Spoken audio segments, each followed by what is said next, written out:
Hey, good morning, Budapest. She could have said anything, right? I was Hungarian, so I don't know if she told you that I'm a complete dimwit who has no idea what he's going to talk about, but that should have been what she said. So the smart people of the company are not here, only the guy who can talk well and do nice slides. Unfortunately. I have three simple rules when I present. The first one, if you don't believe me, you say bullshit. Yeah? The second one, if you don't understand something, you say, huh? And the third one, if you really don't care, you take out your smartphone and you do something else. Anyways, I know what I have to deal with then, okay? So, my name is Heiko, and I'm the founder and CEO of Resourceful Humans, a small company in Berlin. And as you can see, our mission statement is already in there, is that what we do is we turn organizations into entrepreneurial networks. I think, whenever I speak at these events, I think, and I have the misfortune of hearing the speakers before me, I'm going, why am I here? They've already said everything.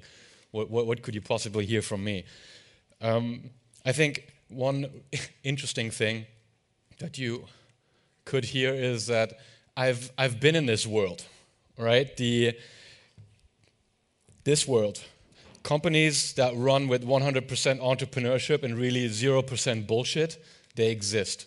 They have been existing for 50, 60 years. There's the Swedish Handelsbanken, there's the early HP, there's W.L. Gore. There's companies like that.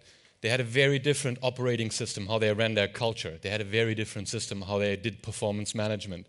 This is nothing new. That's nothing that came with digitization. It came with a different management philosophy, with a different way of behaving and acting as leaders, right? And this is getting traction now, and the question is, why is it suddenly getting traction? But this is the ultimate goal. That's what we want to get to.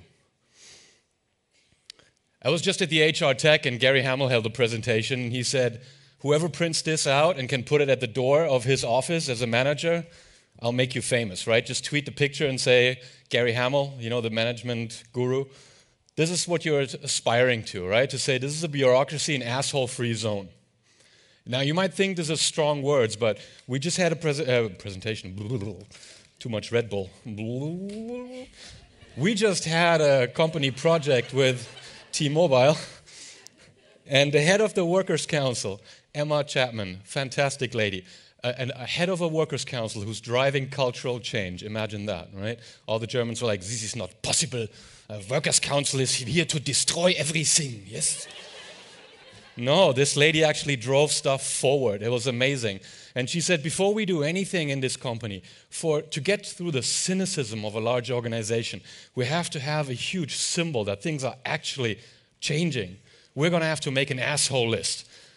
And everybody's like, what's an asshole list, Emma? And she's like, well, we all know the 10 people in this 5,000 people company that are always going to block this. They're always going to be in the way of this and who are going to kill this. And I'm going to write my names down, and everybody else put their name down as well. I mean, this was the board, right? This was a board meeting. And the board, they looked at themselves like, are you putting me on that list? Is that my name? But they were, no. I mean, you can see any big company like Zappos, when they do a big transformation, there will be people who are so opposed to this because they stand to lose a lot. They have learned to play that game and no other game. And you also need to make a cut. So this whole new world comes with a price tag. And that price tag is not unsubstantial. That's the problem that we have, right? I mean, you've heard this all before, that the markets are democratizing. We can jump on an app and we can see which hotel are we choosing. We go on TripAdvisor and we can get all the ratings, but the hotels themselves don't work in that fashion. The companies don't work with a democratized workflow. We don't work at the speed of work, we work at the speed of the pyramid, of the hierarchy. That's why we can't answer to the customer demands fast enough. We don't have authority where the information is. So that's what we do. I promise you this is the most boring slide in this slide set, so I'll go through it quickly. This is the old world, this is the new world, that's what we do.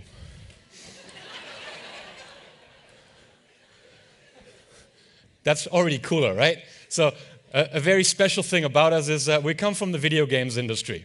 So what we've done is we've fused a new management operating system, the RH way, which is kind of the essence of all these maverick approaches out there, together with really groundbreaking, awesome rock and roll technology. And there's one thing that's awesome when you work in video games is that when you work to an HR professional or you talk to a psychologist who works in HR, they will tell you human beings are infinitely complex. right? A video game designer will tell you, you make the room dark and you put a red light over there, and every gamer will be like, oh, look, red light. Ooh, right? And that works. You can build tools that can hack human behavior, right? I mean, there's people who earn their money with that. And what we've done is we've taken 3 subjects where we say you can actually see that a company has a shitty culture. That is extremely bad meetings that are trying to rip the soul out of your body. There's performance management that tries to avoid at all costs to make any sense and really value what you contribute. And you have way too little positive feedback, right? So we've hacked that with tools, and I'll show you at least one example at the end. This should not come across as a tools pitch. But this is the HR Fest. And I was an HR professional, and my first day on the job in the video games industry, you have to imagine this is 10 years ago, right? That digital was not a word. I heard Scrum and I thought, they're playing rugby here, awesome. No, so the entire company, 800 people were on Scrum, and I was the first HR director, and I came in and I said, hey, I'm your gift. The managing director has just installed an HR director. What can I do for you? And this guy was like, man, it would be best if you were not here at all. I was like, why? And he's like, well, HR, man, it's bureaucracy. It means I have to fill in forms now. Everything's going to slow down. It just sucks. Best would be if you're not here at all. My first day on the job, right? Like, yay. But we kind of took the challenge. I mean, we had an inspirational quote from Bill Price, the VP of Customer Service of Amazon, on the wall, and that said, nobody likes customer service. Nobody gets up in the morning and says, you know who I really want to talk to today? Telecom customer service. They're always so nice to me, right? No, people don't want to talk. They don't want to have a need for customer service. They want shit to work, right? So the best customer service is no need for customer service. And the same thing is true for HR. The best HR is no need for it. The ultimate simplicity of organization. So what we have right now, that model that I think we can all agree is not working, is the business partner model, even though Dave Urich is always throwing stones at me when I say that. But that's the market, that's us, we're incompatible. And we're saying, well, we could actually become a prototype that would be agile HR, right? We become the network first, and we mirror how our markets around us work and see if we can contribute value to the business part in the company. And then in the end, we kind of like, I think my former, the guy who was on stage before, he said, our legacy will be HR is not a department. HR will be competencies. Competencies that live everywhere. Everybody needs to be HR, but there will be no more function. That's pretty clear. The question is when. And the question is, do we design that or do we get steamrolled? But it's important for me. I'll take the time, even though this timer is like sucking my lifetime down. I want to show you something that's important to me because I grew up this way. My problem was that I didn't know work any other way. My dad came home and he was like, hi-ho, from work I come, right? He was energized. He loved what he did. He was full of purpose. I didn't have this experience of work as something that you need to do to get money. My experience of work is this.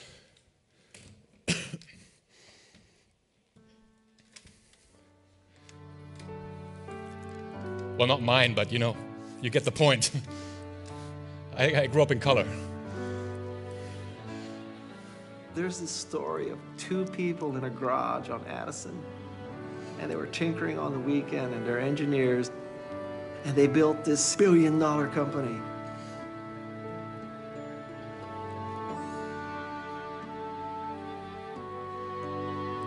Bill and Dave encouraged people to be brave enough to take the risks and think as large as possible. These guys built a process that invited, accepted, and rewarded innovation.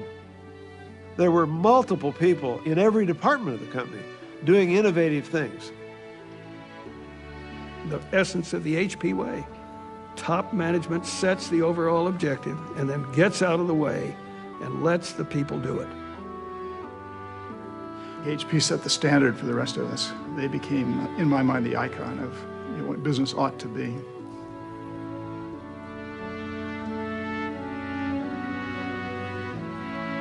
Okay, please note, there was no Legos, there was no millennials, the people were wearing ties.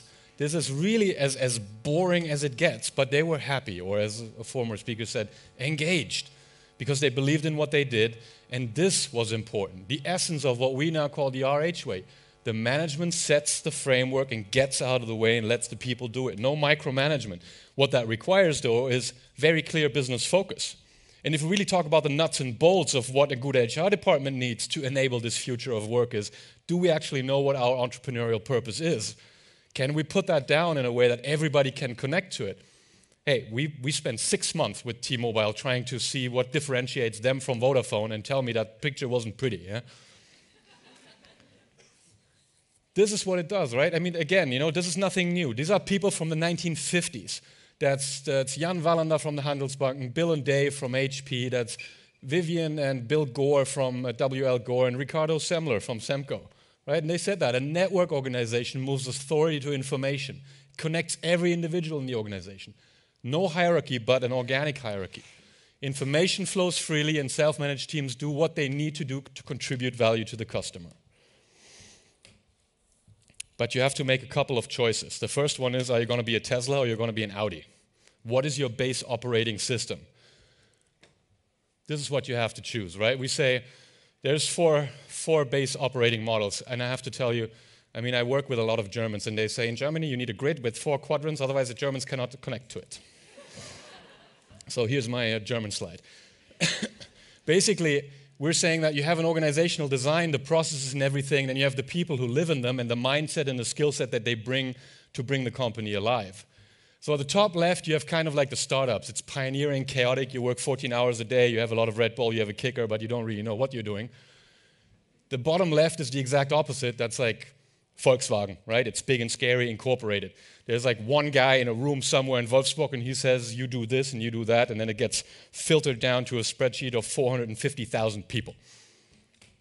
So it's built to disengage 100% of the people 100% of the time. Then you have at the bottom right what we think is a small to medium-sized businesses. That's where it's get interesting, right? Because you have 2 layers fighting with each other. You have the process layer and the personal layer, which means that we're already scaling up, we're getting big, we have to clarify, we have to get processes in, but I already know that Susan always helped me with that in the past. So do I go with the process? That's a 72-hour service level agreement. Do I go with Susan? That costs me a coffee in 5 minutes. I go with Susan, right?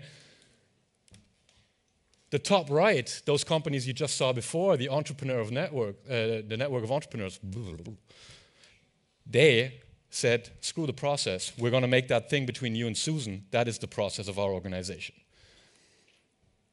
The second thing you have to decide on after your operating system is, do we want to work as simple as that? That is the startup garage. That's the problem with scaling, though. There's no noise. This is 0% bureaucracy. This is, I have a great idea. I find a follower who will help me with it. We make an awesome product, and we ship it for more than it cost us to make it. Everything in between that is noise. Now, you can do the ice cream test. You know the ice cream test? Ricardo Semler's ice cream test? He said, just ask why 3 times. And he did that with his daughter, right? Because his daughter said, hey, Dad, you always wear a suit when you go to work. Yeah, why? Well, because I need to look professional. Why do you need to wear a suit to look professional? Well, because everybody else does it. Why does everybody else do it? And the third answer is, do you want an ice cream? Because you run out of answers. So 75% of the processes in your company will not pass the ice cream test because they stand in the way of this simplicity, right? The good thing, what we've done is that we've actually managed to once do it ourselves at Crytek. So in a video games company, that was the first team. It was aptly called Team Freedom. You can see very easily that they're a video games company, right? So we did it ourselves, and we eliminated our HR department and created self-managed teams.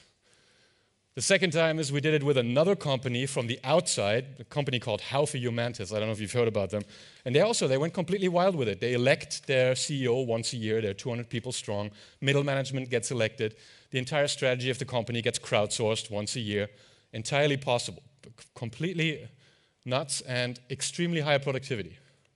That was the election, by the way. Then we did it with T-Mobile. That's 5,000 people in Holland, right? That's the board right there. Those were the guys who were like, is my name on your asshole list? So it is possible in all colors, in all industries, but it takes the dedication of the leaders because you really have to change things. This trivial sentence that I mentioned before, moving authority to where the information is, that was a nightmare for T-Mobile. Imagine you have to give the people in the retail stores and the people on the phone with the customers budget approval. They have to be able to decide for the customer if they get a new iPhone or not. The entire middle part of that pyramid is built to do that. And suddenly the CEO is saying, actually, we're going to move that to the bottom. And the middle is like, what do we do in the future? I don't know. Do you have something that you contribute? I think it's shit. We shouldn't do this. Yeah? But we've also done it on the newest Navy nuclear submarine. I don't have enough time, but I would tell you. This is pretty cool, though. Does anybody shoot me if I go overtime? No? All right, cool. I'll tell you the story. So there's David Marquet, right? First-time commander on a U.S. Navy nuclear submarine. And he says a U.S. Navy nuclear submarine captain has to know the submarine inside out. You know everything. Light switch here, does this and that over there. So he has this new ship, the Olympia, his first ship. It's a bit old, you know, you can hit it against something and the rust that doesn't fall off and stuff. A week before he's meant to leave shore with his first ship, they call him up and they say, David, we have bad news. No, we have good news for you. You are not going to be on the Olympia. You're going to have the Santa Fe because their captain just called us and says, either I'm going to murder everybody on the submarine, I'm going to hang myself, or you let me go and somebody else takes this ship because it's the worst crew, the worst morale, and nobody listens to anything I have to say. Okay, so you're our turnaround guy. You have 1 week to prepare. He had 1 year to prepare for the Olympia. And now he had the most advanced submarine, and he had a week, right? So he said a week later, I'm standing on the bridge of the submarine, and he said, I literally did, you know, what I learned from the movies, like Russell Crowe. I walked on the bridge, like, confident, like, all right. First lieutenant, and he said, let's pretend it's a car, right? Nobody knows nuclear submarines. I don't, anyways. Put in 6th gear and take us out of the harbor with 20 knots. First officer goes, aye, Captain. Helmsman, 6th gear, take us out of the harbor, 15 knots. Helmsman sits there. Nothing. David stands there. Helmsman, is there a problem? Helmsman, Captain, I hate to report the Santa Fe does not have a 6th gear, sir. David stands here and he goes, First Lieutenant, did you know that? Yes, Captain, I knew that. Why did you give this order if you knew that we do not have a 6th gear? What was his answer? Do you want an ice cream? I've not heard that. That is good. No. That is awesome. No. His answer was, that was not my order. It was your order. Right? So David goes, all right, dude, step back. You've just disqualified yourself. That's middle management, right? Just step aside. You have not contributed any value. So he's like, all right. Helmsman, would you agree with me that the mission of the Santa Fe is to safeguard the free world? Helmsman goes, yeah, I would agree with that. Would you agree with me that we cannot possibly safeguard the free world if we blow up in a nuclear holocaust in the harbor of Honolulu? Yeah, that's pretty obvious, Captain. What would you do to get the Santa Fe safely out of the harbor and into the ocean so we can safeguard the free world? He's like, I would put in 1st gear and 2 knots steady ahead. He's like, all right, make it so.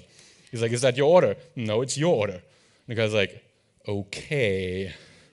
For the next year, David Marquet did not give any orders on the Santa Fe. He only asked questions. And the Santa Fe became the best performing submarine in the US Navy history ever. Why? Because no other ship in these war simulations, no matter how smart the captain, could deal with a submarine that didn't have to go through the hierarchy, but just acted as an autonomous network of teams with a very clear mission. I'd have more to show you, but we'll do that later because that thing is blinking so red, I'm going to get fired on by someone. So thank you very much.